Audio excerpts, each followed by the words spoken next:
दियां डंडियां उतार दित्तियां, हत्थां दे ब्रेसलेट उतार दिते, हत्थां दियां मुंदरियां उतार दित्तियां, इहने ब्रेसलेट उतार दिते।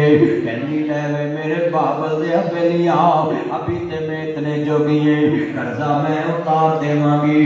पापा उच्ची उच्ची रोन लग पिया, आंदा लोक मैं 12 लाख लैना नहीं, मैं 12 लाख देना है। इहदी मां सी मेरे कोल, मैनूं कहंदा सी मैं मर जावां, मेरे वारसां नूं देवी। जे मैं कहंदा मैं 12 लाख देना है, इहदे पुत्रा आखना सी मैं वारस है, भरावां आखना सी मैं वारस है।